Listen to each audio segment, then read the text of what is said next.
Bet mēs tikko Dailē kā reiz satikāmies pirms 3 dienām, pirmizrādē. Jā. Un tad es tā domāju, nu labi, jūs nākat uz izrādēm, es domāju, ka es arī piekritīšu šai sarunai ar jums, jo es domāju, es no tās politikas neko. Bet tieši tāpēc vajag uzdot tāds jautājums, kas jūs interesē? Man interesē tas posms pirms vēlēšanām, tad es tā painteresējos, bet tas pārējo laiku tā diezgan maz. Sveiki, man sauc Arturs Krūskops, un man ikdiena paiet esot uz lielākās Baltijas teātra skatuves, Dailes teātrī. Bet kā veicas uz Eiropas teātra skatuves, ir politiskās skatuves Eiropas parlamentā, Eiropas parlamenta deputātei Inesai Vaiderei, to es arī došos noskaidrot. Un kā jau bieži mēdz teikt, tā politika viens tāds liels teātris ir. Vai tā ir? To arī noteikti pajautāšu, tā kā noteikti skaties.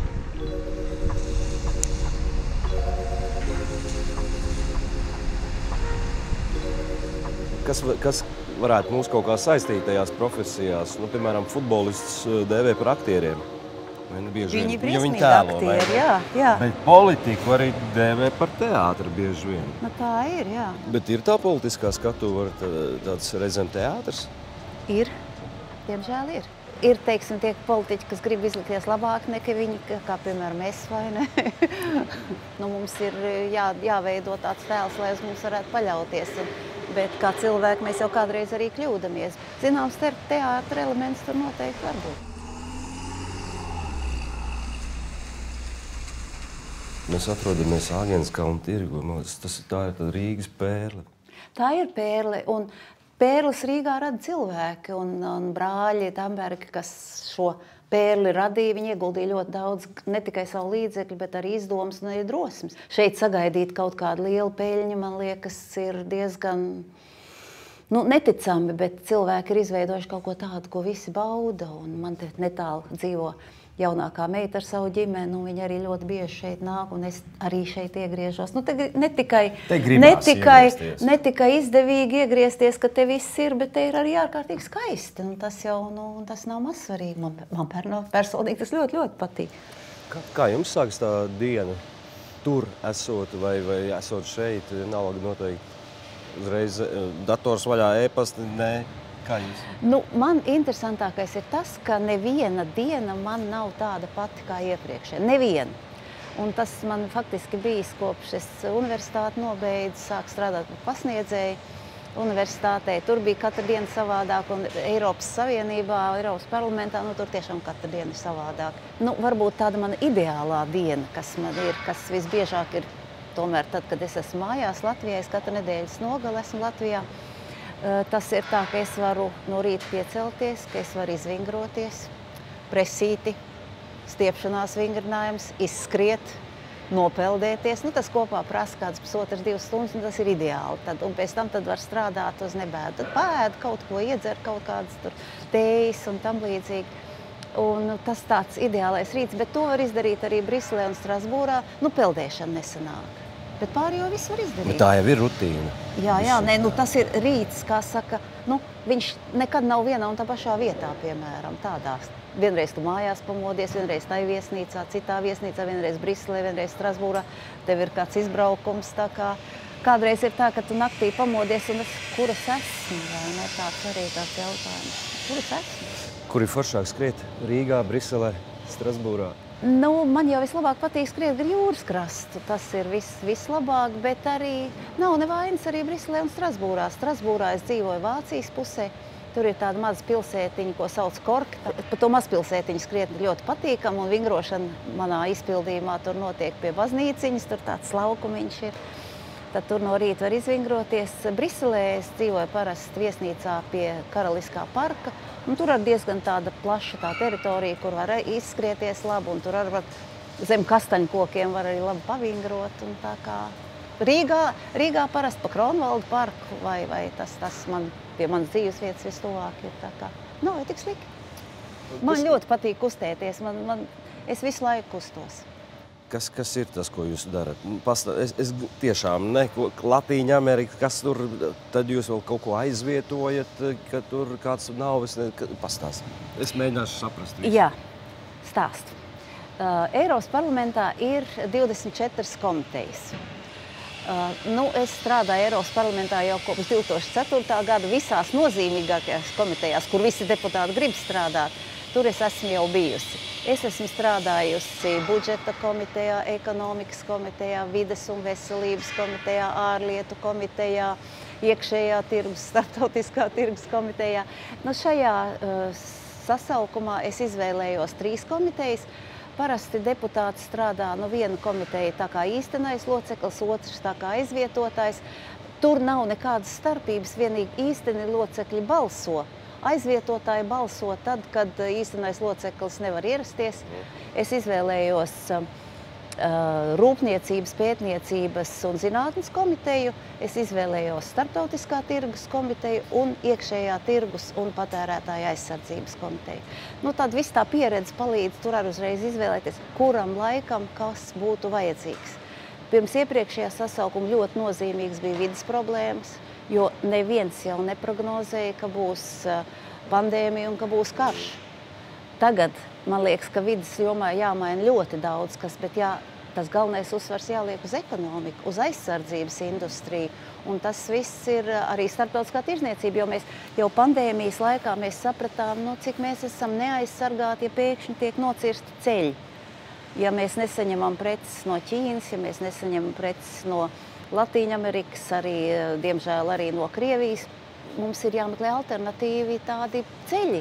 Un starptautiskā tirzniecība ar visu komiteju starptautiskās tirzniecības tajā ziņā ir ļoti nozīmīga. Iekšējā tirgus komiteja, kuras arī strādāja, tur mums ir jāveido patiešām ļoti darbojošamies iekšējais tirgus, gan digitālajā jomā, gan preču jomā, lai mūsu uzņēmējiem būtu iespējams strādāt visos 27 tirgos, lai mūsu patērētāji varētu iepirkties visos 27 tirgos, ja tur kaut kas noiet greizi vai misējis, lai viņi būtu pasargāti. Mums ir patērētāja tiesība aizsardzības centrs, kas ar to nodarbojas, bet citās valstīs ir citas institūcijas. Tas sadarbojas, un mums ir tagad pašlaik ļoti aktuāli ir digitālais tirgus, lai tiešām mūsu patērētāji, kas iepērkās šur vai tur, lai viņi būtu aizsargāti. Un tas no patērētāja aizsardzības viedokļa. Es strādāju personīgi ar mazgāšanas līdzekļiem, lai būtu skaidrs, kas tais mazgāšanas līdzekļos ir iekšā, kā tie tiek marķēti. Es strādāju arī ar to saucamo diskusiju atrisināšanas problēmu, dispute resolution sistēmām. Tas ir tie mani referāti, jeb mani ziņojumi, jo nevienmēr jau jāiet uz tiesu, lai kaut ko atrisinātu. Ļoti daudz jautājums var atrisināt arī vienošanās pārunu ceļā, tad mēs padaram to visu vieglāk. Tas ir tas, ar ko es šobrīd nodarbojos. Kāpēc Rūpniecības, zinātnes un komiteja? Jo aizsardzības industrija tagad ir ļoti, ļoti vajadzīga. Jo mums ir 27 dažādas armijas. Katra armija var šaut ar saviem ieročiem, ar savām patronām. Ja tu gribi, palīdzēt otram, tu to nevari, jo ar tavu šauteni nederēs mans patrons un otrādi. Tātad mums ir jāstrādā arī pie vienotā aizsardzības mehānisma. Un ir jāattīsta beigās arī aizsardzības industrija Eiropā, kur Eiropas naivie rietumi domāja, ka Eiropa ir droša vēl 100 000 gadus un domāja, ka Krievija varēs sadarboties. Mēs, baltieši, tie, kas aizstāv mūsu un Baltijas valstu intereses, mēs teicām, ka Krievija var uzbrukt jebkurā brīdī kādam no saviem kaimiņiem. Negribēja ticēt cilvēku, un tāpēc aizsardzības industrija ir mazliet atpalikusi. Mēs ļoti daudz iepērkam no Amerikas Savienotajām valstīm. Kāpēc mums pirkt no viņiem? Ja mēs varam ražot paši, bet tas nav vienkārši, un tur vajag gan plānu, gan arī vajag finanses, kā atbalstīt vismaz sākotnēji tos, kas kaut ko sāks ražot kopā. Un tāpēc šī komiteja, Rūpniecības un zinātnes komiteja, pētniecības komiteja, tā ir ļoti svarīga tādā ziņā. Visas 3 viņas ļoti labi kopā sadarbojas, tāpēc viņas 3 arī izvēlējos, jo tur saprotot, ko darbojas, kas notiek vienā.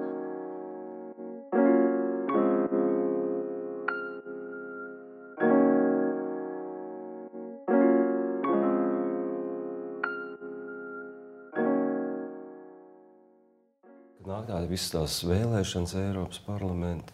Būs kūtra diezgan, manuprāt, ir tā, bet paliek labāk. cik man tā atmiņā. Jo man liekas, ka daudz cilvēku ko priekš kā mums tur?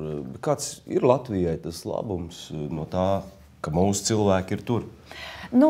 Eiropas parlamenta vēlēšanas nevienā valstī nav tās pašas populārākās. Populārākās parasti ir vietējās vēlēšanas, ko cilvēki saprot. Eiropu cilvēki nesaprot īsti, ko mēs tur darām. Mūsu aktīvs uzdevums ir iet, braukt, stāstīt. Man patīk iet, braukt un stāstīt. Es to savos darba gados ļoti daudz darījis. Mēs arī aicinām cilvēkus ciemos. Mums ir tiesības uzaicināt arī cilvēkus ciemos ar Eiropas parlamentu. Un tad, kad pie viņiem aizbrauc un pastāsta, vai arī tad, kad cilvēki atbrauc pie manas Eiropas parlamenta Briselē vai Strasbūrā, tad saka, tas ir nopietns darbs, ko jūs te darat. Mēs nemaz nezinājām. Skaidrs, ka cilvēki nevar zināt. Un tad 80% no visiem likumiem, kas tiek pieņemti Latvijā, top sākotnēji Briselē. Eiropas komisija ir tāda apmēram kā mūsu valdība. Uz to pusi viņi sagatavo likuma projektus, dažādus ziņojumus. Mēs taisam ziņojumus par šiem likuma projektiem, iztirzājam tos, dažkārt aizmetam atpakaļ, dažkārt izmainam un tad pieņemam. Tas ir ilgs process parasti. Un tad uz šiem likuma projektiem, kas tur ir, kas kļūst par likumiem, tās ir vai regulas, kas ir obligāts, vai direktīvas, kas ir jāievieš, teiksim tā, tēlēni sakot, skalā no 1 līdz 10. Un šis līmenis ir atkarīgs no katras valsts likumdevēja, tad likumdevējs apskatās, pielāgo šīs valsts apstākļiem. Un, Latvijā likumdevējs ir ļoti centīgs. Ja mums direktīva jāievieš no 1 līdz 10, tad mēs dažkārt ieviešam 11. Diemžēl tā ir, un es domāju, ka tas palielina arī to milzīgo birokrātiju, kas ir šķērslis. Es dažkārt mēdzu teikt, ja vispār kādreiz kaut kas iznīcinās Eiropas Savienību, es ceru, ka tas nenotiek, tad tā būs milzīgā birokrātija, jo birokrātija administrēšana aug ģeometriskajā progresijā. Tātad šie likumi top tur, un mums viņi ir jāpielāgo. Ļoti svarīgi darbs ar regulām, jo regulas ir obligātas. Un tad parādās tās dažādās valstu intereses. Piemēram, Maltā mežu nav vispār. Viņiem ir citas intereses. Ziemeļvalstīs, Latvijā mežu ir ļoti daudz. Kā attiecībā pret katru koku izturēsies Maltā un kā izturēsies Latvijā? Vienā vietā tas ir bizness, otrā vietā viņi vispār neko par to nesaprot. Un tāpēc tās visas intereses ir kaut kā jāsalāgo, un tas ir tas grūtais uzdevums. Bet viņi mums, kur viņi saka, ka Janka vairs nevar to savu speķi žāvēt savā sētā. Un viņi ieklausās mūsos, ka tā ir mūsu tur gadsimtiem ilga tradīcija, un Jankam ir jāturpina. Es pat esmu izcīnījusi arī vairākas cīņas ar šiem tradicionālās izcelsmes produktiem. Un mums ir jāpārliecina, ka tas ir jādara un tas ir iespējams. Mēs nevaram visu zināt no sākuma, tāpēc cilvēki, ja kaut ko pamana, kaut kādu nejēdzību, piemēram, ja Jānis vairs nevar kūpināt savu gaļu, protams, ka viņš var kūpināt un lai viņš kūpina un viss ēdz veselību. Bet tad būtu labi to nenokavēt. Jo tad, kad tas jau ir pieņemts, mēs nevaram visu zināt, jo tur tūkstošiem iet dažādi likumi. Bet, ja kāds ievēro, ka tur kaut kas perinās un kaut kādas sliktas lietas varētu notiekt, jāziņo. Priekš tam ir zemnieku organizācijas, piemēram, kam specifiski ir jāskatās tie likumi. Mēs esam tikai 9 no 720. Un mēs tiešām visu salīdzinot vācieši ir 99, vai ne? Kas ir tādas, varbūt tās nākotnes lietas, par kur Latvijai ir jācīnās? Latvija ir neliela valsts. Man ļoti nepatīk, ka saka, mēs esam maza valsts. Mēs esam neliela valsts, vai arī mēs neesam liela valsts. Mēs esam nominēti Oskaram, galvā, vai ne? Mēs esam nominēti Oskaram. Protams, es esmu kā kaķa cilvēks, man tas ir milzīgs prieks un gods, bet arī tas, ka mums ir ļoti procentuāli ārkārtīgi daudz talantīgu cilvēku. Tātad kultūra tā ir ļoti svarīga, uz tās veidojas izglītība. Izglītība mums arī ļoti svarīga, jo mēs varam paņemt tās mazās nišas, tos nišas produktus, kur ir vajadzīgs prāts, bet tādus ļoti inovatīvus produktus, tas ir tiešām Latvijas virziens. Un tagad ir visas iespējas arī zaļā kursa ietvaros, tas, kas paliks pāri no zaļā kursa, ka mēs viņu kārtīgi izrevidēsim. Šajā aspektā arī var dažādas inovācijas veikt, un mazie vidēji uzņēmumi, kuru apvienības valdē es arī esmu, tie noteikti tur var kaut ko ienest. Tā kā šeit ir ārkārtīgi plašs darba lauks, un mēs ļoti labi varam pievienot to, kas mums ir. Mums ir mūsu prāti, mūsu gaišie cilvēki, mums ir talanti. Jā, jūs jau pieminējāt kaķīti, kuram gan kaķītis nepatīk. Un tas ir ļoti pelnīti. Un ka padomā uz tiešām neliela valsts, bet kādi sasniegumi ir. Tad procentuāli mēs esam liela valsts. Ne tikai kultūrā, bet arī sportā, izglītībā. Mēs esam liela valsts un arī mūsu universitātes. Mums ir jālepojas vairāk pašiem ar sevi. Obligāti. Jā. Un Latvijai ir vieta Eiropā. Ir jau vieta Eiropā, un ja runā par drošību, tad tiešām ir jātīst šī drošības industrija. Mums ir ļoti svarīgi uzbūvēt arī šo pretraķešu aizsardzības kupolu vai tīklu, jo vispirms jau mums pašiem ir jābūt spējīgiem vismaz atvairīt ienaidnieku, jo šīs lietas pasauli ļoti izmainījušas, bet tāpēc mums arī ar savu prātu, ar savu enerģiju ir jādod savus ieguldījumus šajā pasaulē. Un tas ir tas, ko mēs darām. Jūs savā sfērā, es mēģinu savā sfērā, tā mēs cīnāmies. Tā mēs cīnāmies. Jā, bija forši jūs sakāt. Jā? Jā. Tad, kad nākošā pirmizrāde 21. kaut kādā martā februārā? Tas tad ir, jā. Labi. Tiešām bija ļoti patīkami tikties. Saka labi. Visu labi.